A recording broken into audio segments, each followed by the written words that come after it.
Welcome to Transformative Principal, where we interview real principals who are doing amazing things to help our students every single day. I'm your host, Jethro Jones. You can find me on Twitter at Jethro Jones. This week I am doing something a little bit different. I interviewed Doug Robertson, who's the author of He's the Weird Teacher. You can find him on Twitter at He's the Weird Teacher. What I'm doing this week is interviewing a teacher who seems like they've got it together with great ideas of how to do awesome things in the classroom. This is a fairly long interview, so it may take you a while to get through, and that's totally fine. But what I'm hoping you'll get from it is an idea of how to inspire some of your teachers who may be a little bit different, maybe even weird, like Doug is. And that's definitely weird in a good way. I hope that you enjoy this and take your time listening to it and share it with those teachers who you think aspire to be weird like he is.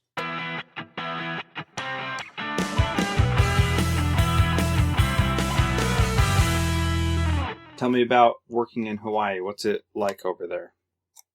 Hawaii is beautiful, and the sunset tax is pretty brutal.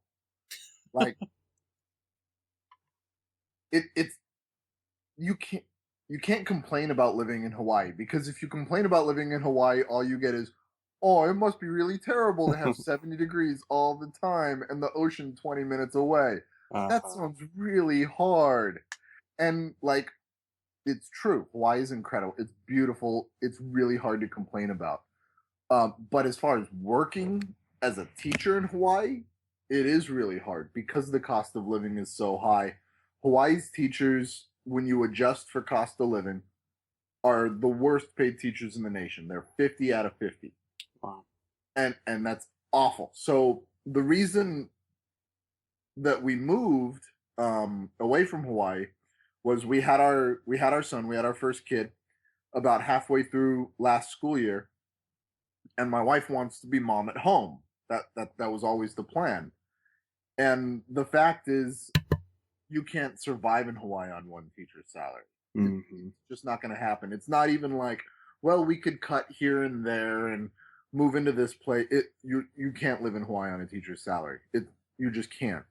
So we had to move. And that really sucked because I liked my school and I liked my kids and I liked the people that I was working with for the most part.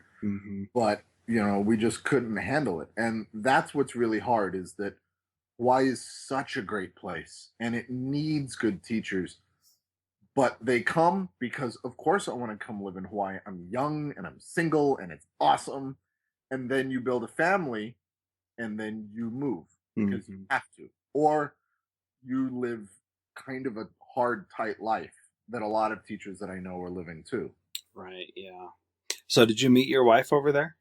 I did, yeah. We moved independent of each other. I moved 6 years ago, basically because, like I said, because I was single and wanted to live in Hawaii. I had been to Hawaii a bunch of times. Every time I had to get dragged kicking and screaming back onto the plane. So I moved there with a job. And then she visited a friend of hers who lived there. And her friend was dating one of my friends. So we met that way. And then don't tell her this is how I tell the story. Then after she met me, I couldn't get rid of her, and she would follow me around all the time, and she was always calling and stuff. So I decided that we should date, and then That's funny. All right, well, it looks like we got a good connection, so we'll go ahead and get started with the official podcast. Why don't you start by telling us about who you are, what you do, and then we'll go from there. Okay. My name is Doug Robertson. I'm a third grade teacher this year in Southern Oregon at White City Elementary School. This is my 8th year of teaching. It's been so long now, I'm like blanking out. I think this is my 8th year of teaching. I taught for a year in California. I taught third grade, and then I taught for 6 years in Hawaii. So yeah, this would be my 8th year because now I'm here in Southern Oregon.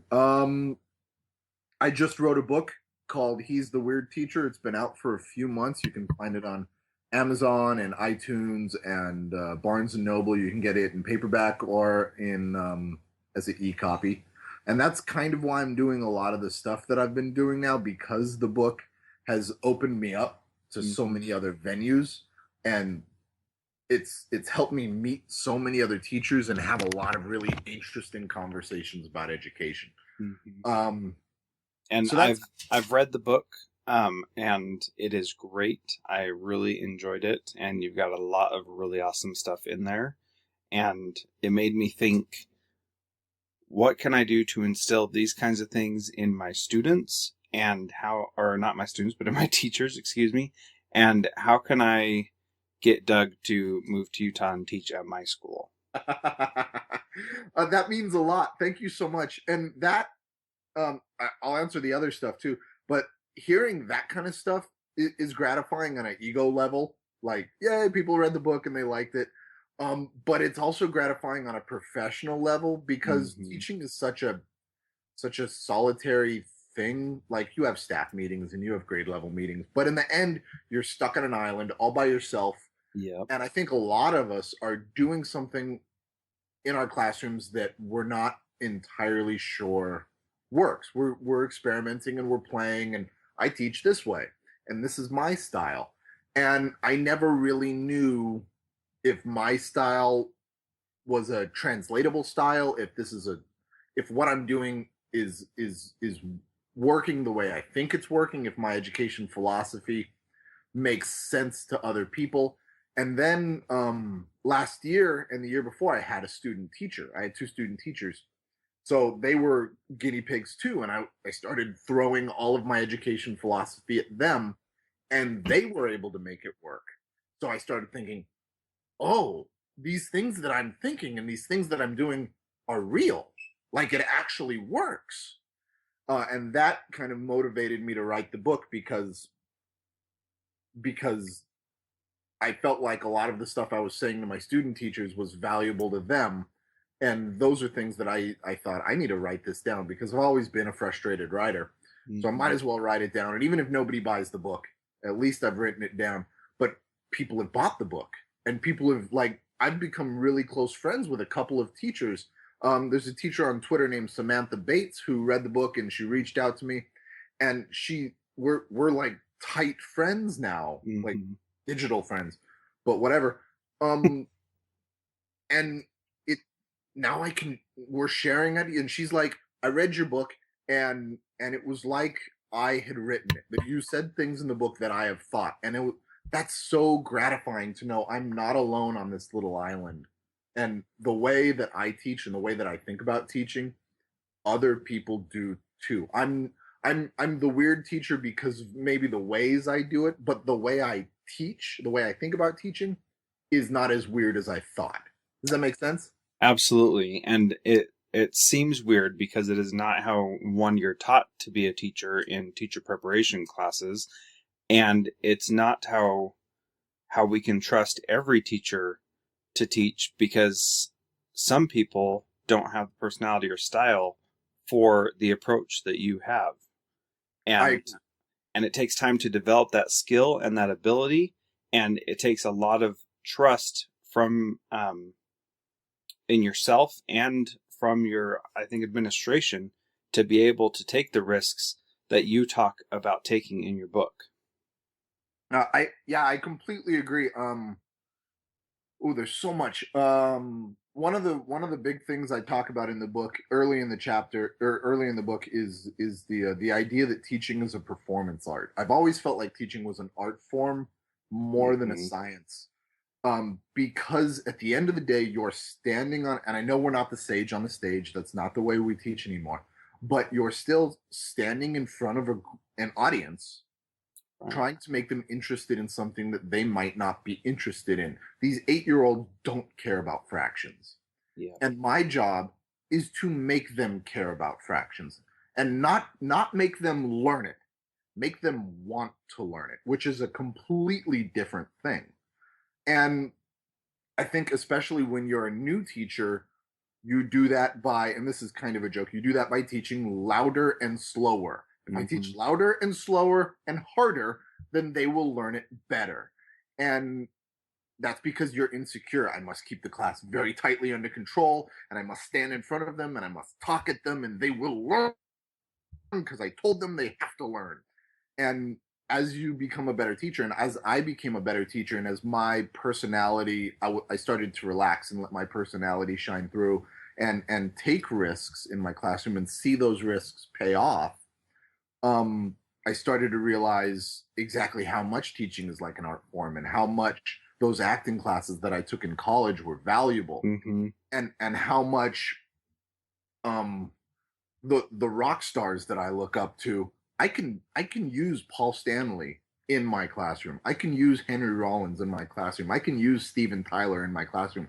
Those guys do things on stage that I can use in front of kids, and it's transferable. Robert Downey Jr. does stuff that I know will work in front of my kids because they like watching Iron Man. So Mm-hmm. his thing will work for me. And I just got lost a little bit in what I was talking about. That's all But right. trying to do that, there's, like you said, there's a lot of trust. There's a lot of trust in yourself. I regularly will do something that the back of my head is going, this isn't going to work, or this is not going to work right, or this is not going to work the way you think it's going to work. And accepting those things, I think, is really, really important for a lot of teachers. um n- Very few lessons are perfect, especially if you're being observed. Those lessons are never perfect. Right. Those are the lessons that the kids are on the walls, and there's a bird in your classroom, and there's a bug, and all of that. Everything that goes wrong can go wrong. Um, but once you accept, none of these lessons are going to be exactly perfect the way I planned them, but I'm a good enough teacher. I'm a good enough improviser. I'm professional enough, and I have the objective of the lesson strongly enough in mind. I can make whatever actually happens in the lesson work. Yeah, absolutely. So there are a couple of quotes from your book that I think very succinctly tell what it is that makes a good teacher a really great teacher. And these are things that I feel philosophically very deep in my soul about. And there are things that the reason that I want you on the podcast is so that um, to give an idea of what kind of things principals should be looking for in teachers when they're hiring. And one of the things that you say that I love is what happens in my classroom happens because I want it to. And you talk a lot more about that. But that idea that what happens in your classroom happens because you want it to is so powerful. And that can be applied up the chain to principals as well as down the chain to individual students. What happens in here happens because I want it to. And that idea that you are in control is way more powerful than the idea that these kids come from whatever kind of background and there's nothing I can do to to make them better.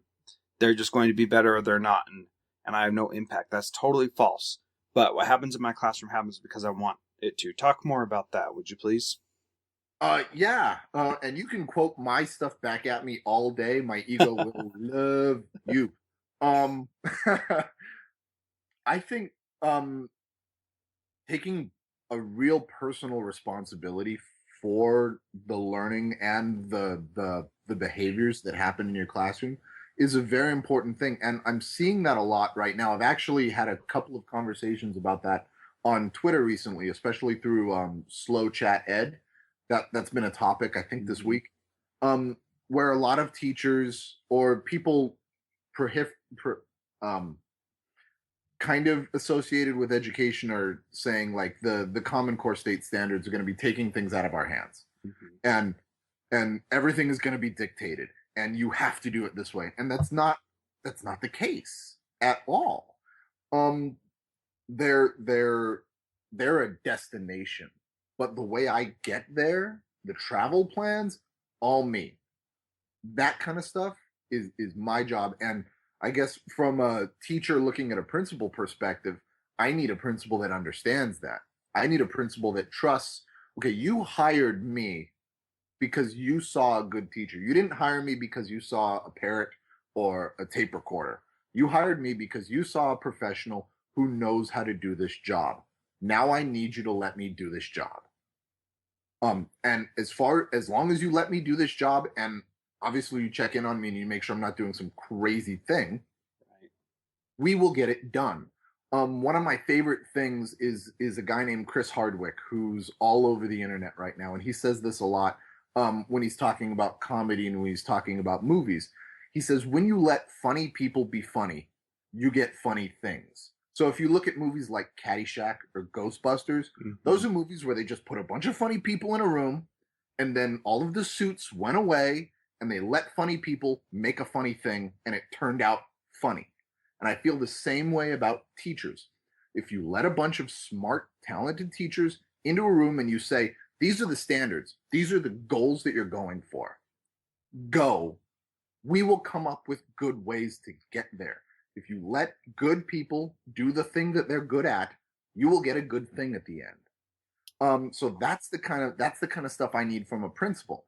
That takes a lot of trust from a principal because we are all under a lot of pressure right now. There's a lot of stuff that is sitting on top of you guys as administration, and then you guys are sitting on top of us, and then we're sitting on top of our kids. There's lots of stuff falling down. Hmm. So the ability to be like, okay, there's a lot of pressure on this, but you guys understand that there's a lot of pressure. So I'm going to let you do what you do, and I'm going to trust that you understand everything that needs to happen and that you will make it happen in your own way is super important. And I know there's a lot of administrators out there that don't do that, and there's a lot of programs out there that don't do that. I've been in a reading program, and I can't remember what it's called because I blocked it.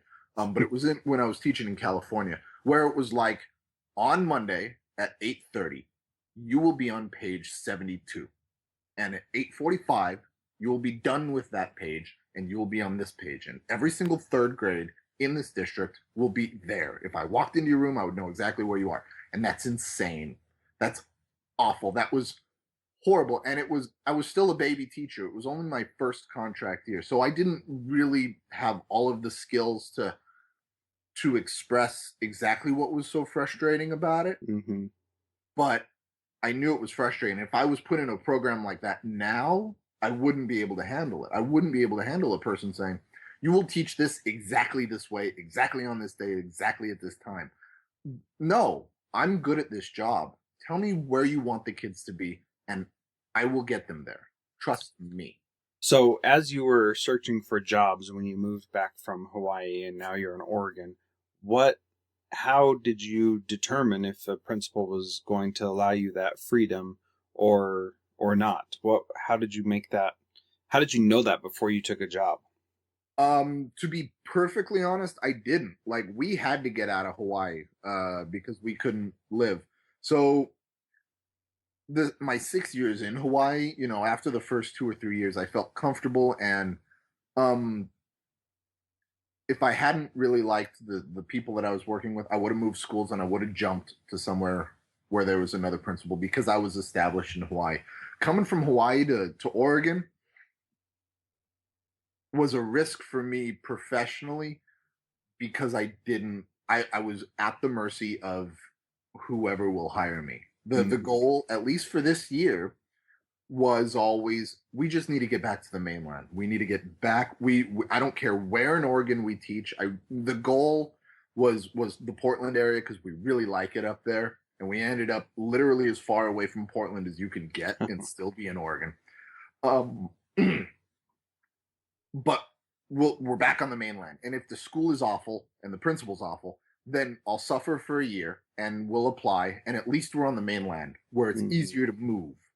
And I actually got really lucky. I got hired by a school where my principal is amazing. I'm so happy. I'm hyperbolically happy with my principal. She's so good. And I didn't know she actually didn't even interview me. She was on vacation when they hired me. So like Wow. she came back from vacation and they were like, "Hey, you've got a new third grade teacher. It's this person." And I'm sure for her it was the same like, "Oh, okay." And I'm gumming in like I don't know what to expect. I don't know what this lady's going to be like, and she's great. She's let me get away with things at the school that are it's so freeing, and she has so much trust. I've been in her office. Like we need to do. I just did this to her. We need to do Read Across America.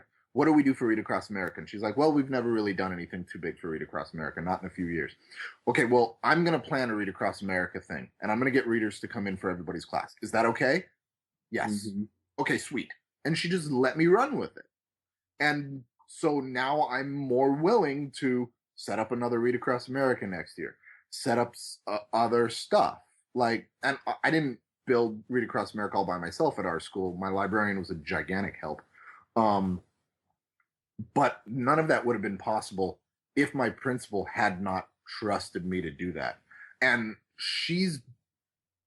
um she's been in my room observing me formally and informally and just popping in more than I've ever had a principal in my room. I In Hawaii, my principal never came into my room. And Mrs. Walker is always in my room. And not because she's like, I need to watch that guy. She just wants to be in everybody's room because she understands that like the two formal observations that she has to do are not reflective of everything that happens in my classroom. You need to be able to come in and see so you get a lot of samples. Mm-hmm. Yep. And her being in my classroom so often makes me trust her more because then she gives me constructive feedback. You did this really well. These kids were a little bit off task. I think you could take what you're doing here, and I think these are steps that you could expand it to. And because she's in my room so often, I can say that's actually a really good idea. That's a really good point. I'm going to put that in rather than if my principal in Hawaii, who was a great guy, and I don't want to sound like I'm complaining about him, but if he'd have said, well, when I was in your room for your observation, I saw this and this and this, and I think you should do this, a big chunk of the back of my head would have been saying, this is the only time this year you've ever been in my classroom. Mm-hmm. So while that's a good idea, you don't know that I'm not already doing that. Yeah. Yeah, that's important. So one of the other things I want to talk about from your book is you say, when a child does well, you're a great teacher. When a child struggles, his parents aren't helping enough at home. You can't have it both ways. Either you, the teacher, are the final word, or you aren't. I love what you're saying there because throughout your book, you're taking away the opportunity for people to make excuses for why things aren't going well. You take full responsibility. And when I said before, how can I get Doug to come to Utah? That was me. And how can I get my teachers to be like him? That was me saying, how can I get my teachers to take full responsibility for whatever is going on, the good and the bad in their classroom? And I know, and you know, that you're not a perfect teacher who never makes mistakes, but you're going to take responsibility for everything that you do, whether it works out amazingly or whether it totally bombs, and you're going to own it, and you're going to do the best you can the next time. And talk about how you came to develop that attitude and how you see that as being so vital to your career as a teacher. Um, where that idea first came from is you hear teachers all the time complaining about parents. Mm-hmm. I only have this kid for this long. The parents have the kid for the rest of their life. So when they came to me, they were like this, or when they go home, this is what's going to happen, and I can't control that. And my response to that has always been, or as I've because I've done my fair share of complaining about parents. Mm-hmm. You complain about parents mess up kids, but the parent is not in my classroom.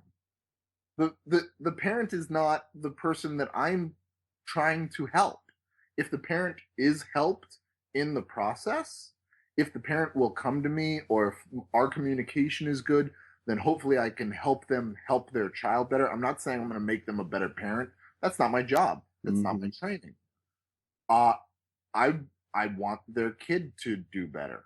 just like I think they want their kid to do. Even the bad parents, quote unquote, the bad parents, still want their kids to do better. They still want their kids to do well. Um, and I need you to tell me again the first part that you asked. I'm sorry. That's quite all right. So that was where your idea and belief of that came from. And why do you think that's so important? And why did you talk about that so early in your book? And why is that such an important thing for you to remember and for other teachers and principals to remember also? Um, it's so important because, like you said, I'm all about taking away excuses. The more excuses you have, the more the less responsibility you feel towards everything that you're doing. Well, the parents are bad, and the curriculum is too intense or too restrictive, and my administrator's not good, and this and that and the other thing, and I don't have enough computers in my classroom, and my books are too old. Okay, but what are you doing in spite of all of that then? Because at the end of the day, my job is to teach these kids. At the end of the day, my job is to make sure all of my third graders are ready for fourth grade. And really, my job is to make sure that all of my third graders are ready to be grown up human adults at some point. I can't make an excuse for that. And I want to take those excuses away. So, yes, maybe the parent is a problem.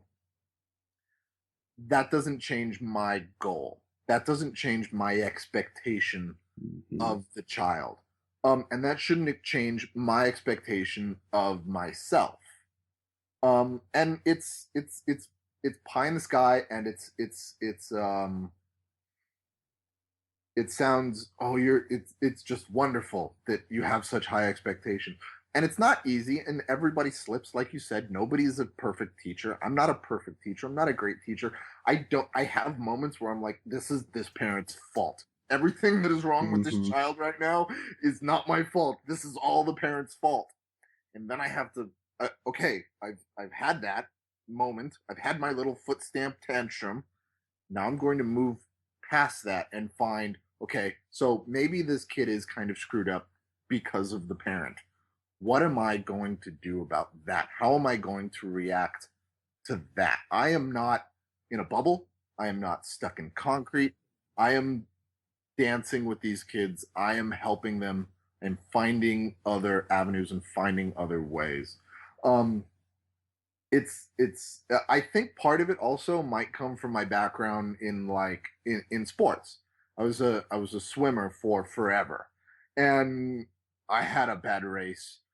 Why did you have a bad race? Well, because I was tired, or my arm hurts, or this and that and the other. And at the end of the day, coach is like, you needed to have a good race. Why didn't you have a better race? I need to figure out a way. Okay, well, this and this happened, but when I'm in the water, I'm here to swim. I need to get some, and I need to go. Um, and when I'm teaching, I need to get some, and I need to go. That's all there is to it. Does that make sense? Does that answer the question? Yeah, yeah, that sure does. And I think that kind of leads into this next quote from your book that I wanted to read. If you're constantly complaining about a child, then the child is no longer at fault. You, as the teacher, are not doing enough to change their behavior. If the problem is always the same, then my first question is, what are you doing about it? If you don't have a reasonable, flexible answer, then you are actually the problem. And what I love about that is that I I totally agree with it. And second, um, when you are being negative or making excuses, all you're doing is avoiding the actual problem. And that is, there's no way that we can do the things we need to do with our students, that we can move them forward without taking much more responsibility and getting away from the excuses. Um, you're also realistic, however. You say in your 19 beliefs about teaching, number Yeah. 15 is try not to complain about your kids too much. Negativity is sneaky and contagious. And, you know, as I'm reading through your book up to this point, I'm thinking, does this kid or does this guy ever have a, a problem with any of his students? Is there anything that's ever bugging him because he speaks so positively? He must always be happy. Later in the book, you talk about when you yell at your students, and so talk a little bit about when it's okay to complain, and how you do that, and how you stop yourself from complaining too much. Um. Okay. Like I was saying before, when I taught in Hawaii, I taught with a lot of really good teachers, and I also taught with two awful, miserable, horrible human beings who loved tearing their kids down and loved being mad. They called themselves Hammer One and Hammer Two, and they loved to complain about their kids. It was so bad I stopped eating lunch with them because I couldn't hear it anymore. And up until that point, I had always been like a positive teacher, but that year I was like, this is it was so bad that when I would be disciplining my kids, I would think to myself, is this how those two teachers would talk to their kids? And if the answer was yes, I would stop and I would have to find a different way. Mm-hmm. So it almost developed out of spite from these other teachers. Like, this is the way it has to be. Um, and as far as complaining and venting goes, I am all for complaining and venting. I've got a YouTube channel too, and I just did one about venting. Venting is good. Venting is like a slow release. And get it out of your system every once in a while. Nobody is Unikitty. I don't know if you've seen the Lego movie. Yeah, I have. And she's everything is positive and she's just choking all of that anger down until the end of the movie where she just freaks out. And it's hilarious because that's that I'm not Unikitty, not at all. But at the same time, and I told my student teachers this a lot, the more you complain about your kids, the more that line gets etched in your brain. Like, I try not even to say like, this kid's a space cadet or this kid's a little bit goofy. And space cadet and goofy, those are not really judgmental terms. Those are not, you wouldn't say that's a negative term if you just heard it once or twice. Like, maybe yeah, endearing. Yeah, it's endearing. Yeah, I've met this kid and he's totally a space cadet. But if you say it over and over and over and over again, it turns into a negative term. It turns into a label. Every time you look at that kid, you think, okay, he's a space cadet. He's not going to get it, or he's going to get it slower, or he's going to get it weird. And that's when it becomes a problem. Of course, I come home and complain to my wife about a kid every once in a while. I don't do it every day, but there are days when the entire class is insane. And you can't you need to talk about it, otherwise you'll explode. But by and large, my kids don't give me much to complain about. And I don't know if that's me and the way I think part of it is me and the way I look at the class. And I think part of it is the way my expectation level is, and my temperament. I'm not a I'm a horrible audience member. Like, I'm so bad at sitting in a staff meeting. I'm so bad at it, and I know it. And that makes me sympathize with the kids who are fidgeting and playing and doing all, because I understand, guys. I totally get it. That's the way I am too. So when they're talking and when they're noisy and when they're working and they're talking, that's the way I work and talk. That's the way I get stuff done too. My classroom is noisy because my classroom has to be noisy. When my classroom is quiet, they're plotting and I don't trust them. They're up to something. So I think that's another part. My baseline for what is annoying or what is obnoxious or what is weird, I think, is very, very different than the baseline of a lot of other teachers. And I think part of that comes from, like I said, my personality, and part of that comes from They're 9. I have 9-year-olds. Right. The 9-year-olds are crazy people, but they should be crazy people. I like weird kids. I like it when they're goofy. My kids and I have lots of conversations. We can be goofy and we can be silly, but the second I tell you we need to get to work, you need to get to work. Mm-hmm. And we do lots of training. And that's the beginning of the year, is teaching them how I teach and teaching them how we are going to work together. So that by the end of the year, something will happen that is a bad thing, but because of the relationship I've built with my class and the way they know, it's easy to deal with and it's easier to fix. Mm-hmm.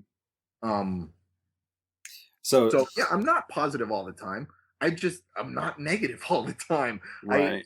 I try to keep it like 5-1. For every one negative thing that comes out of my mouth about my class, be it to my class or to another teacher or to just some random person, 5 positive things should come out of my mouth. Because I've got a bunch of good kids. And every single year, I've had a bunch of good kids. And that might be, I tell my kids every year, you guys are the weirdest class I've ever seen. I've never seen a group of children this weird. How come I always get the weird group of kids? And Mm-hmm. they always say, we learned from you. Mm-hmm.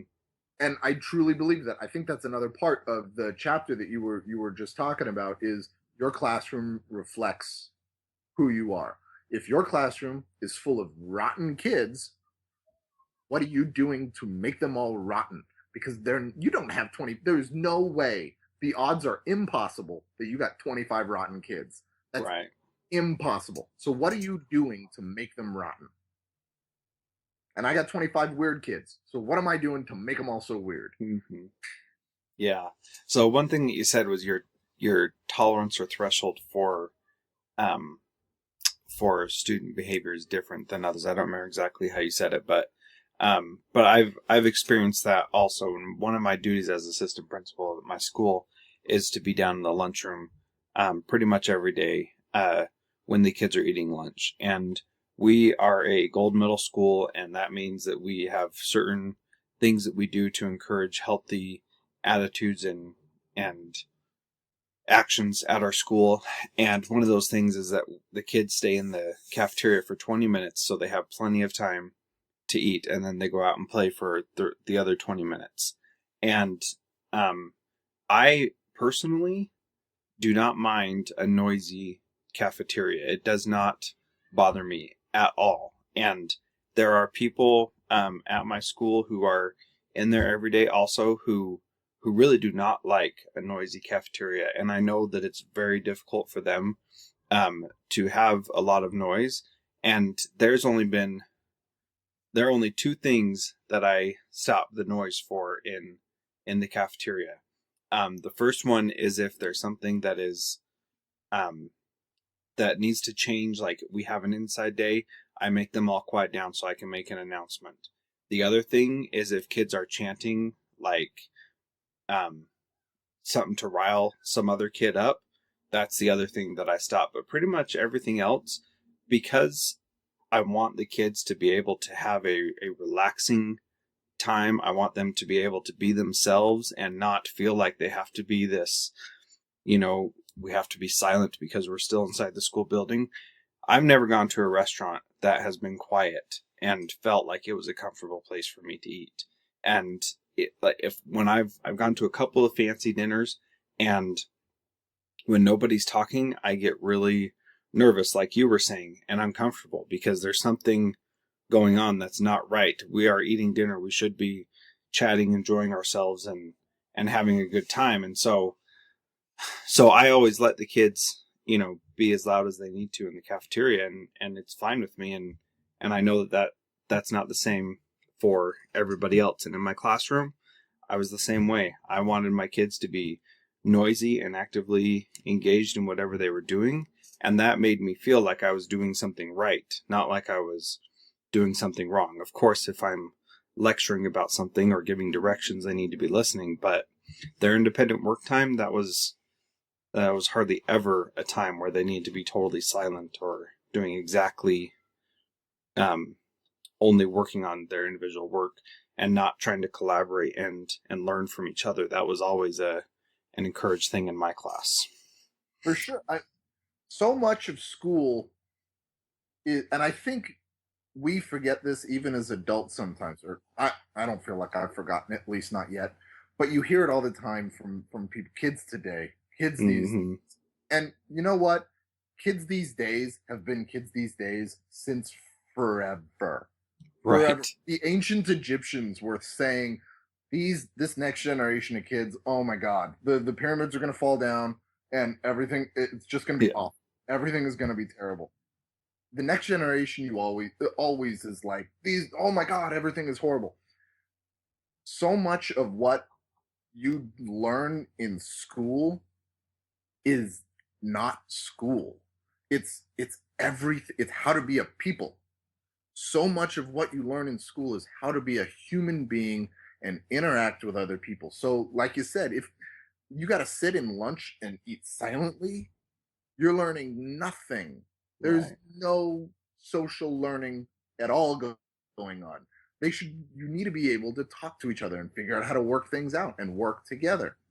Um, yeah, so much of school is non-educational, Right. non quote unquote education. Like I'm never going to use this particular. I'm not going to use this fact that I learned in social studies today. Okay, you may never use that fact, but you will use the tools that you learned to find that fact. You will use the tools that you learned to express that fact. And you Mm-hmm. will use the tools that you learned to work with somebody else to find that fact. Yeah. All of those other things are also things that you're learning. They're just not graded, they're just not assessed in normal ways. But I'm still teaching you how to be a people. Right. Yeah, I had a very real experience relating to that this week when I was observing a teacher, and she was teaching her students how to write, and she was teaching them how to go back to the text and find evidence to support what they were writing. And as a former English teacher, that made me feel great that she was doing that, and she was taking the time, and it took a lot of time to switch off the document camera onto the computer, bring up the passage, and zoom in and read through that passage with the students, but she was doing it very skillfully and kept them engaged and made sure they were paying attention. And then she said to me, I'm sure that you, Mr. Jones, need to be able to find evidence to support what you're saying, even now as an adult. And it was a perfect tie-in and a a real life skill that these kids need to have that she was able to help them understand this is why you're learning this. Now, this story about whatever it was they were reading, I don't remember, means absolutely nothing for the rest of your life, I'm sure. But the skill of being able to go back and find something, that's what you really need to have. And I said, well, absolutely, because I need to do that every single day. I can't just go in and say, teachers, this is what you need to do, or students, this is what you need to do. I need to have some basis for that besides just me deciding that that's what we're going to do today. Because me just deciding that's what we're going to do today is certainly not sustainable and not going to last. I'm not going to be a principal for very long if that's if that's how I'm run the school. Yeah, and it's even more of a relevant life skill, especially what you're describing is even more of a relevant life skill today than it used to be, because Yeah. today I don't have to memorize anything. I Mm-hmm. have a phone with the Google on it, Right. and the Google knows everything. So if I really need to find something out, I can look. The problem is, and I tell this to my kids all the time, Google does not give you the right answer. Google gives you all of the answers. It's Right. not even finding a needle in a stack in a haystack. It's finding a needle in a stack of needles. Mm-hmm. You have to find the right one. So I'm teaching you to read and understand, does this make sense? It's all critical thinking, it's all questioning. It's not so much memorizing anymore. You don't really have to be able to spit facts and figures anymore. You need to be Mm-hmm. able to find. what you need. And um and I think we're seeing this a lot with discourse on the internet because all of our kids, I hate digital native because I've got a bunch of I kids do who too. have I, I got a ton of kids. I teach in a low income school. A bunch of my kids don't have the internet. They're not digital natives. They're Yeah, not growing up on the internet, but some of them are, and eventually most of them will be residents of the internet. right. And as residents of the internet, they're going to have all of the information at their fingertips, but they're going to have lots of people telling them things that look like facts, but are not actually facts. That's just stated as a fact. You need to be able to look and read and see and think and question, is what this information is a fact, or is what this information is an opinion? How can I prove it? How can I justify this? Um, but yeah, the digital native thing drives me nuts. And I've Yeah, gotten into me too. arguments with people about it. Like kids today, they just pick up a computer and they know how to use it. And I'm like, my kids can't. Yeah, My they, like they can play with it. They can quote, they can use the computer. They can operate the computer. But that's like I can hold a hammer. I can use a hammer. I cannot build a bookshelf. right. Yeah, and I totally agree with you. And what I always say when people make comments like that is the big difference between you and a little kid is that the little kid doesn't care and isn't afraid if he breaks the device that he's using. That's the only difference. You are afraid to do something because you're afraid you're going to break something. But my little 2, 4, 6, or 7 year old daughter or son, they they don't care. They just want to play with whatever mom and dad are playing with. So they're going to pick it up and start pushing things. And my daughter has locked me out of my phone for 20 minutes before because she's tried to hit into the passcode so many times, and she's not afraid of that. That doesn't bother her. But for me, I don't know what's going to happen if I enter my passcode wrong 50 times. And so I'm afraid to do that, but my daughter sure isn't. She'll keep trying as long as it'll let her.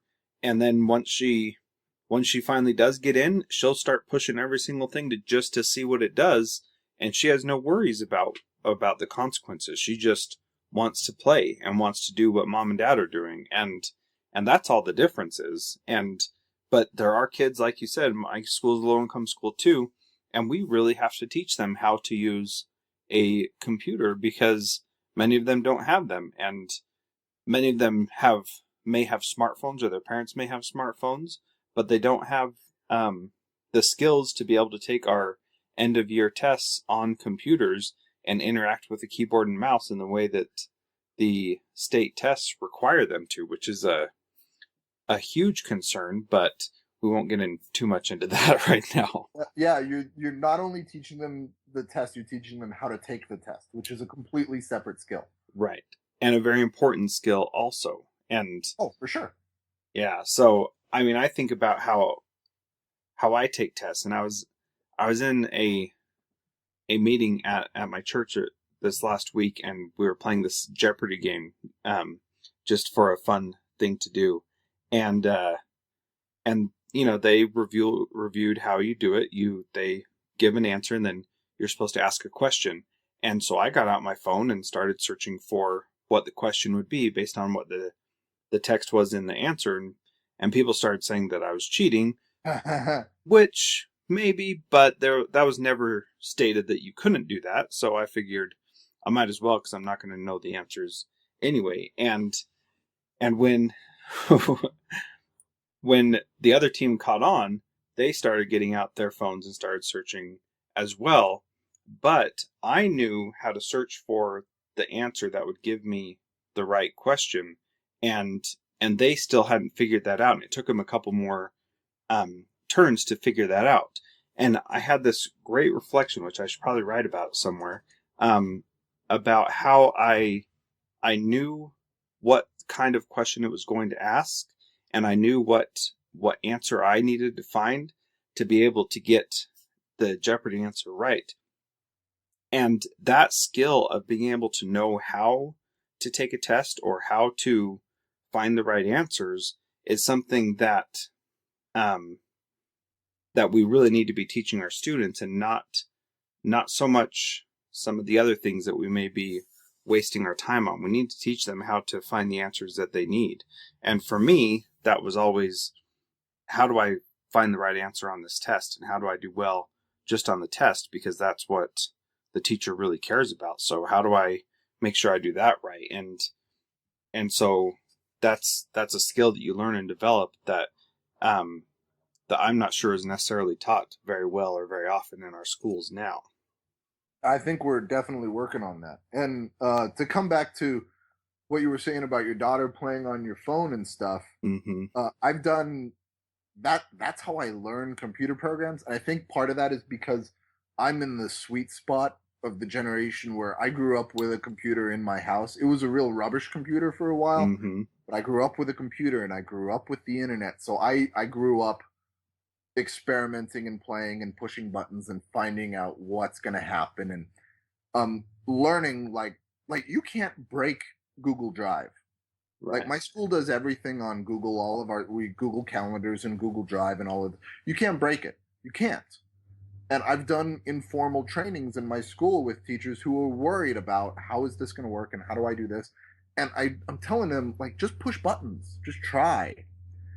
Yeah. But I think that speaks to how I teach too. I'm not pushing random buttons, but I'm not really worried about breaking my kids because Right. I'm a good enough teacher that if a lesson goes off the rails, if something goes wrong, I can fix that. I can bring them back or I can correct it. Maybe not today. I might have to wait until tomorrow if it's a really bad lesson, but I can fix the problem.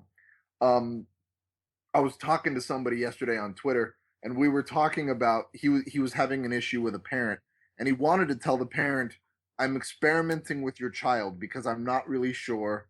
I'm still learning my own educational philosophy, but I don't feel like I can say to a parent, I'm experimenting on your child." And I feel like we should totally be allowed to tell parents, I'm experimenting with your child. Because if a doctor gets to practice medicine and a lawyer gets to practice law, I get to practice education. Right. I get to experiment and try. And so the same way I learned to mess with the computer until I make it do what I want it to do, or it magically does what I want it to do, and then I have to figure out what I pushed. Exactly. Education is the same way. I'm going to teach this lesson and then I'm going to look at it and I'm going to reflect. I'm going to do professional reflection, personal reflection, what worked, what didn't work, what can I fiddle with, how can I make it better? Just like we do when you're pushing buttons on a computer. And Yeah. I'm not scared of breaking my class because I know my class and I know that if everything goes horribly wrong, I do have the book and I can just go straight to. We're just gonna do exactly what the book says Mm-hmm. because at least I have that as an anchor and I can go back to that. But if I feel like I can experiment, if I feel like okay, we're gonna do a little improv right now and we're gonna see where this takes us, I'm confident enough that I can do that too. Mm-hmm. Yeah. And that is so valuable to feel like you can do that. And I believe that you need to have enough um comfort and confidence in the basic what the book is saying to do for you to be able to go off on your own and say we're going to go above and beyond and do some things that are a little bit different. Because if you don't have that, then it is really scary to to try something new and do something to do an experiment. Because if it fails and you don't know what the basic is, you don't have the confidence to say I can go to the book and do that, and that's an important thing. Exactly. I like talking about music because I'm a big music fan and one of the best bands in the world is Rush. Hmm. And they're all three of them are so technically proficient. They're so good. And one of the great things about watching like Neil Peart drum is he's not the most exciting drummer to watch. He's kind of boring to watch. But he's so technically good that you can tell that if he decided to you can never tell when he starts experimenting if he's in the middle of a solo. I don't know if this is planned or if this is him kind of going off somewhere. Hmm. But I've read him say there were times when I knew, okay, this is my baseline, so I can always come back to this if this isn't working. he was talking about they were at a concert and it was raining, and he was like, I don't know if this is going to mess up my electronics. And my Mm-hmm. drum solo has a lot of little electronic buttons and stuff. And if I can't use them, then I have to rebuild my drum solo. But I know where the drum solo sits. So I can start there and then I can play around. I can build out of that. And that's the same way we teach. That's exactly what you were talking about. Mm-hmm. I know the basics, so I can go out. And that's what a lot of baby teachers, I think, need to internalize and need to learn. You've got to learn the steps first. And I'm just going to keep mixing metaphors because now we're on dancing. Just do it, man. Let's go for it. You need to learn all of the steps first, and once you know all of the steps, then you can start to freestyle. But you need to know everything first. So you need to take 2 or 3 years and really learn how you teach before you can start to experiment. Does that make Mm-hmm. sense? Or you can experiment a little bit, but you should probably keep a little bit closer and really get the foundation down strong so that when you do experiment, like we were saying, you can go back to that foundation. Yeah. So, as how to help someone become a teacher like you who feels confident enough to experiment, and knows where your kids need to be and knows how to get them there as best you can, what kind of a environment, what kinds of things does a principal need to do, create, and set up for you as a teacher to feel like you can be yourself? So much trust, and like that's an easy thing to say. I need you to trust me, and I understand. Like we were saying earlier, that's a scary thing because Right. so many pressures from so many different directions on, especially administration. That the the more I learn about education as a whole, and the more I learn about, because when you're first doing anything, it's just your own little world. Even when you're a kid, it's all about me, and then you slowly learn. Okay, well, it's about me and my parents have a job, and Right. then all of these other there's all of these other factors. So the more you're in education, the more you notice it's not just my classroom, it's my grade level, and then it's my school, and then I'm seeing what my administrator's dealing with. And then I'm seeing what my district is dealing with, and then I'm seeing what's happening on a state level, then I'm seeing what's happening on a federal level. Um, so the more I learn about all of the things that happen to an administrator and all of the pressures and pulls on an administrator, the more I appreciate just how difficult that job is and how horribly horrible parts of that job Mm-hmm. sound.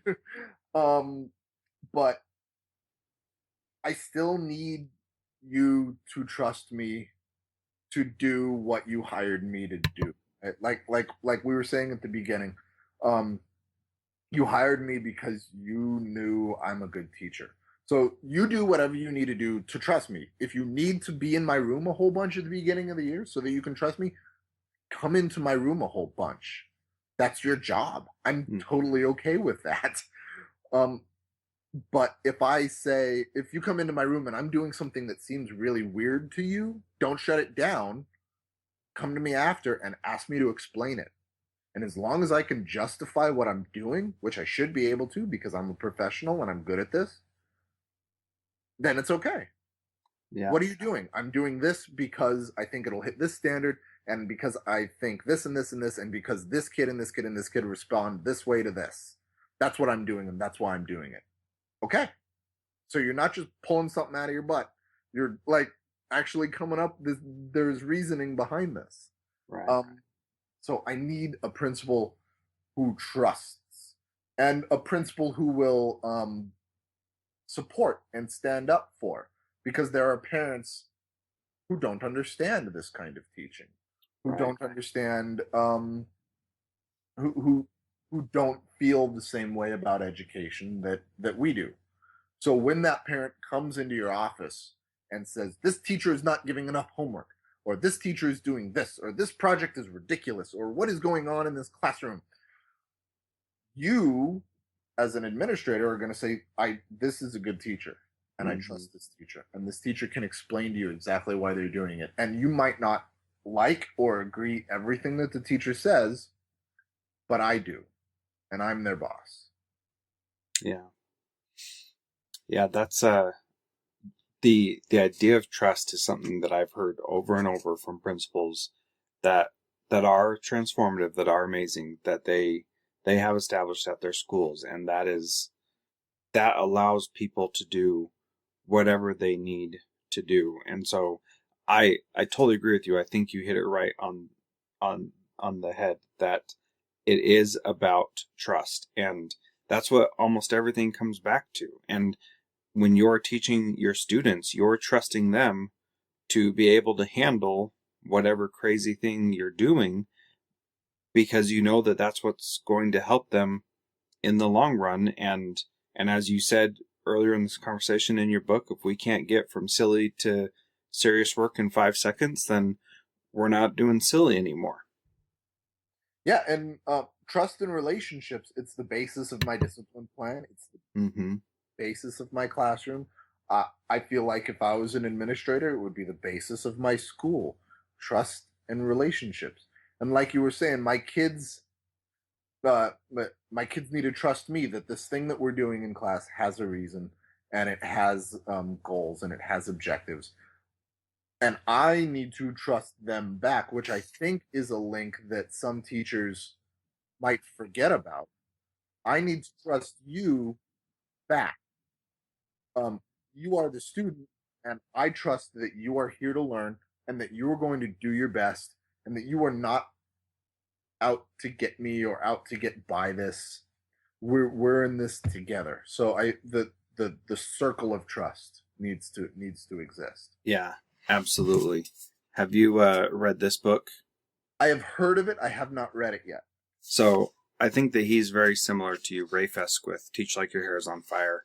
I think that he's very similar to you, and he does things that seem unconventional, but are really just good teaching skills and strategies.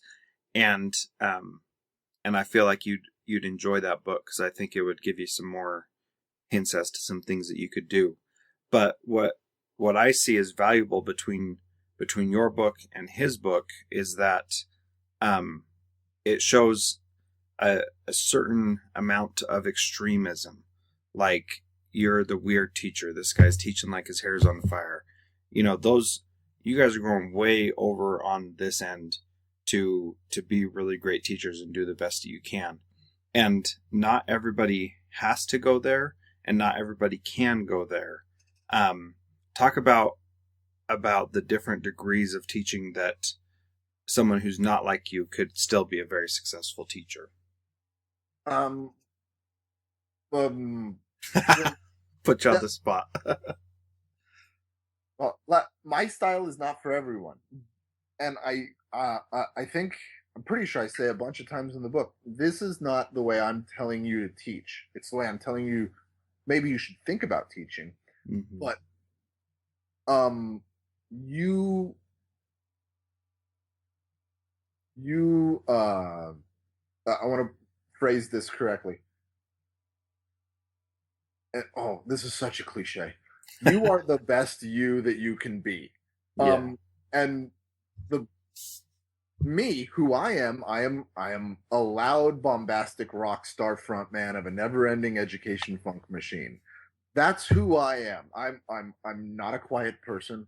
I'm not a low energy person. I cannot do those things. And if I tried to teach like that, I would go insane. And I know a lot of really good teachers who are not loud and not up all over the place and Mm-hmm. not you've got the yardstick and it's a sword and you're standing on a desk people. And that does not make them bad teachers. That makes them different teachers. It's Right. more in the attitude of it. If you're teaching with love and you're teaching with respect and you're teaching with fire and energy, that looks different to everybody. John Lennon played guitar with love and energy and respect, and so does Kerry King. And those two guys, he's the guitar player for Slayer. Those two guys sound completely different, but they're both coming at it from the same basic place. Um, so, and I think um, good teachers, and I hesitate to say good teachers because I don't want to be telling people that they're a bad teacher. but I feel like good teachers, you can smell it on other teachers. I've gotten the opportunity to observe other teachers at my school who teach nothing like me and are amazing. And their kids are, their room is much more orderly than mine, and their desk is much more orderly than mine, Mm-hmm. and their kids are quieter than mine, but they're working, and there's still a energy, there's still a vibration in the air. It's just a different vibration that's in the air in my classroom, but it's in the same family. Does that make sense? It sure does, and that's exactly what I believe too. And the reason I ask that question is because I want people to understand that you don't have to be a certain type of teacher, and in the interviews I'm doing, you don't have to be a certain type of principal to be a great person and a great educator. You you do have to, however, focus on the things that are really important. And trust is one of those things, relationships is one of those things, and really caring about whether or not your students are getting the things that they need when they need them. And however you can go about doing that, that is valuable and important. And if that's what your ultimate goal is, then you are being, as you said, the best teacher that you can be, and that's great. We can celebrate all different kinds of teaching and leading and learning, and it doesn't all have to be the same. And one student who would really thrive in your classroom may do poorly in another teacher's classroom, but another student may do awesome in a different style of classroom, but may have a really difficult time in your classroom. And that's okay too. And that's something that through these interviews that I'm doing, I'm trying to suss out and find the important things that really matter more than some things that we think matter more than they do. And I think that's an interesting point, and that's also the point where my music metaphor falls apart a little bit. Is if you don't like John Lennon, you don't have to go to John Lennon's concert, and you don't have to buy John Lennon's CD. He is not coming to you. Right. He is not your guy. But I have had kids in my classroom who do not respond well to my natural state of teaching. They Mm-hmm. are especially like the really sensitive. I had a really sensitive kid who was on the spectrum, and the autism lady that talked to me was like, "Your class is really loud and really bright, and this is really overwhelming for him." And I can't, back to the excuses, I can't say, "Well, that's tough," because Uh-huh. that's how I teach. And if I was a musician, I could say that's tough. He shouldn't have bought the CD. Right. Um, but he's stuck with me, and I'm stuck with him, and I still need him to learn. So I need to change how I'm teaching. I need to change how I'm teaching at him. I need to change maybe how my class is set up. I need to change where he's at. My job is still I we are in, like David Lee Roth said, we are in a result oriented performance. Right. Uh, what happens at the end of it is so so you're right. There are kids who will learn better naturally in my room than other kids. But the kids who won't learn better naturally in my room are still in my room. So I, as the teacher, as the professional, need to modify what I'm doing to make sure I hit them.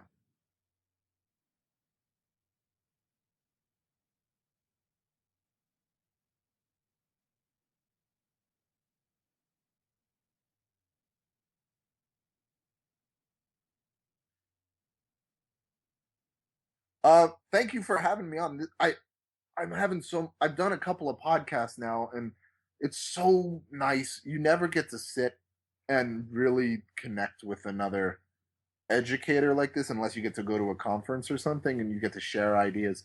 So it's so nice to be able to have these intelligent adult professional conversations about stuff that we're both interested in, that bore my family to death. They would just be like, I don't care anymore. I understand that you like it and that's great, but I don't care. You can find me. The easiest place to find me is on the Twitter. on the tweets. I'm at the Weird Teacher. It's really really easy, and I would love for you to reach out through there. I have a blog that kind of aggregates all of the stuff. I call it the hub of my media empire, where I'm slowly taking over the education world. Um, Naturally. so the blog is he's the weird teacher.blogspot.com, and if you search he's the weird teacher through the Google, it's gonna come up. If you're on Facebook, my book has a Facebook page, and I have a Facebook page. Might not friend you on Facebook like me personally because I don't know who you are, but I will. You know, you can be. The book has all of the information. So if you look for "He's the Weird Teacher" through Facebook, you'll find it. I have a YouTube channel that I think. See, this is I put up YouTube videos probably once every 2 weeks or so, and I just did one on Tuesday that was reading Fox and Socks because it was Read Across America's Dr. Seuss birthday. Right. And if you search "He's the Weird Teacher" on YouTube, it should come up, or "The Weird Teacher's Class Cast," it should come up. I suddenly feel like I have a whole lot of stuff. That's But great. if you go to the blog, like that's connected to everything. If you go to the blog, you can find the Twitter. If you go to the blog, you can find the YouTube page. Same with the Twitter. If you go to the Twitter, you can find the blog and you can find the YouTube page. Hmm. And then the big thing, obviously, is the book. It's called "He's the Weird Teacher." It's available, like I said at the beginning, for your Kindle or for your Nook or for your iDevice, um, through Amazon and through iTunes and through Barnes and Noble. You can get it in paperback through Barnes and Noble. You can get it in paperback through Amazon. If you live in Southern Oregon, then Bloomsbury Books and Treehouse Books in Ashland both are carrying it, which is super cool. So there's lots of ways to get a hold of the book. And if you do get a hold of the book, I love hearing about it. Tweet at me because it's so gratifying as an author and as a teacher when people are like, "I bought your book." If you're gonna say, "I bought your book" and you're an idiot, maybe not. Maybe not. Reach out. Um, but if you liked it, or if you have a question, or if you have a challenge, nobody, and this hasn't happened yet, but I'm hoping it will eventually. Somebody will say, "I read your book and you say this, and I kind of disagree with you, and this is why." I would love to have that conversation with somebody. That will make me a better teacher. That will make me a better Yep. writer. So I hope that happens at some point, as long as they're cool about it and it's not some troll. Yeah. Um, so that's where I'm at on the internet. I'm an internet resident. I live online, but Twitter at the Weird Teacher. And really, teachers, if you're listening to this and you're not on Twitter, you should really be on Twitter. There's a lot of people on there, and it's a really good way to meet other people. It's super cool. For It's not sure. the be all end all, which it kind of sounds like it is to a lot of people, but it is a really helpful tool. It's a tool. Everything is a tool.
I hope you enjoyed that podcast with Doug. It was a lot of fun for me to just sit down and chat with him and really connect. That's why I let it go long, and I'm really grateful that he was so generous with his time. He's a great educator, and I hope that you learned a lot from him. Um, Please check the show notes for links to his YouTube channel, his Facebook page, and his book. Go ahead and buy that. Support somebody who is an educator like yourself going out there and trying to do something pretty awesome. Thanks for tuning in.